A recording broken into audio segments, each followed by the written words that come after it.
How's it going, YouTube? So we're here with my 2001 E450 box truck, and I've had a couple people come out and look at it. I have it up for sale. I had a gentleman offer me a GMC Top Kick on trade for this, which was an amazing trade for me. Even he recognized it probably wasn't the best for him, but he needs a box truck. He came out yesterday, never had a hiccup out of this truck other than when I accidentally ran it out of gas, and they go to back out of the driveway, and over there, it popped a brake line. So I went ahead and the brake line busted somewhere under the box here. I proceeded to cut it near the fitting here and cut it near the fitting there because it's a bendy brake line in the middle. So I left it's, I don't know, 6 inches or so of normal hard line on each end. And I cut out the flexible part in the middle.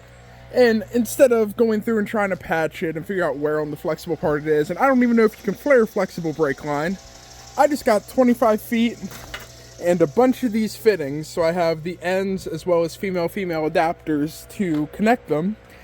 And hopefully we can come to the back here, and where I cut it, I'm going to cut it cleaner with a piece that I have, flare that, put a piece on it, connect one end of this brake line, and pull it all the way up to the front, flare that side and connect it in, and hopefully we're back on the road and good to go. The gentleman did say if I get the brakes fixed, if they work great, he is still potentially interested in trading. He just wanted to discuss it with some of his business partners and go about it from there. So I figured I'll go ahead and throw these in, and then I will shoot the gentleman a text once I know that the brakes are good and see if he would like me to bring the box truck to him or if he wants to come back out here and take it for a drive. He has looked it over quite extensively, and we got to the part of the test drive, and that's where we ran into some issues. So we'll see what happens, and let's hop up under that truck. Okay, so this kind of shows where we're at on the front of the truck. This goes toward the rear, and down in here, it's all this flexible type stuff, which is really neat if you're just trying to run stuff, but I don't think we can do it. So I came back. Actually, I guess I could have cut it back on this side, but I just went ahead and cut it right after this connection where it's got hard pipe going up. And then I put on my piece to flare. I'm now going to flare that out after I put on this little piece, because that would have sucked if I flared that and then had to cut that again because I failed to put the connector on. That's going to be my battle all day, is remembering the connector. On the back of this, it goes from a hard line to a soft line right at the rear axle. And I was able to pull, I cut it, and then I was able to pull this out and just spin it out. And I believe the two connectors are the same.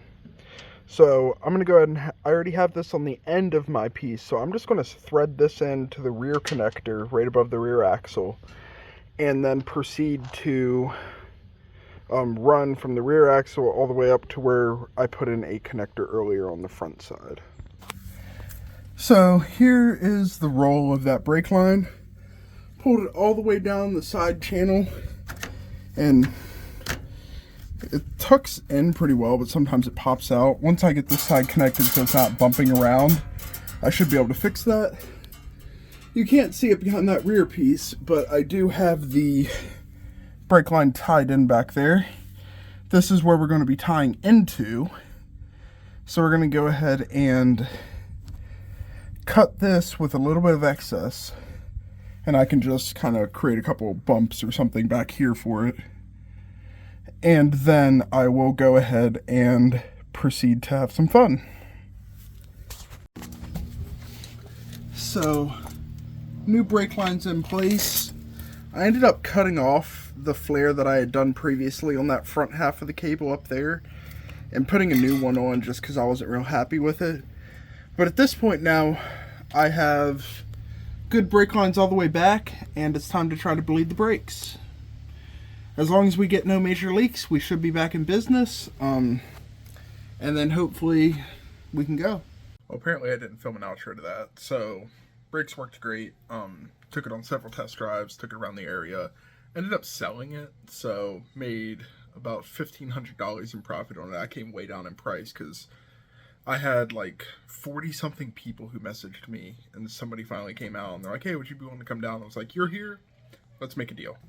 The guy with the top kick, I'm not hearing back from, so that's fine. But looking at another couple box trucks now, and we'll see what happens. But there's going to be another video after this about just like a real quick, hey, you might run into this on windshield wipers because it was something that I couldn't find online. Other than that, please leave a like, please subscribe, and until next time, YouTube.